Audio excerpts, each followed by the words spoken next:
C'est tombé sur moi. Qu'est-ce que j'ai fait? Je ne suis personne. J'ai rien fait. Oh, je vais mourir.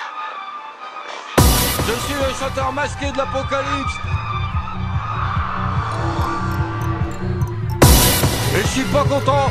Imaginez votre enfant ou votre conjoint gravement malade.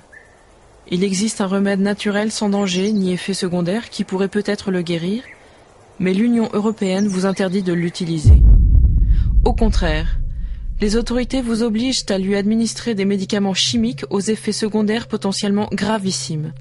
Vous n'avez aucun choix. Ce cauchemar absurde, c'est une réalité imminente qui menace l'Europe et tous ses habitants, vous et moi y compris. Après des années de lobbying, les multinationales pharmaceutiques sont en train de parvenir à leur but. Une directive draconienne de l'Union européenne est sur le point de nous interdire de nombreux remèdes médicinaux à base de plantes utilisés depuis des milliers d'années et sans les effets secondaires des médicaments modernes issus de la pétrochimie. Des centaines de plantes européennes sont concernées, mais également toutes les plantes de la médecine traditionnelle chinoise, MTC, et toutes celles de l'Ayurveda, médecine indienne. Il s'agit de la nouvelle directive THMPD, Traditional Health Medical Products Directive, qui doit entrer en vigueur le 30 avril 2011. C'est une offensive sans précédent contre notre droit de nous soigner autrement. Et le but est extrêmement clair.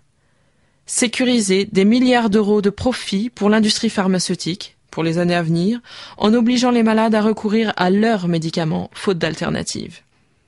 Mais il y a un espoir. Une association très organisée et très active au niveau européen, The Alliance for Natural Health, Alliance pour la santé naturelle, ANH, est en train de déposer un recours. Elle est soutenue par la European Benefit Foundation, EFB, dans sa démarche. L'ANH a réussi à réunir des fonds, près de 110 000 euros, pour payer des avocats et porter l'affaire devant les tribunaux. Il est possible qu'elle parvienne à faire condamner l'Union européenne pour abus de pouvoir. Cela permettrait de stopper la mise en application de cette directive. Le problème, c'est qu'aucune initiative populaire de grande ampleur, aucun grand mouvement de citoyens européens ne s'est formé pour apporter son soutien à l'ANH. C'est pourquoi des patients, des citoyens ont décidé de former un collectif de solidarité et nous faisons appel à vous de toute urgence.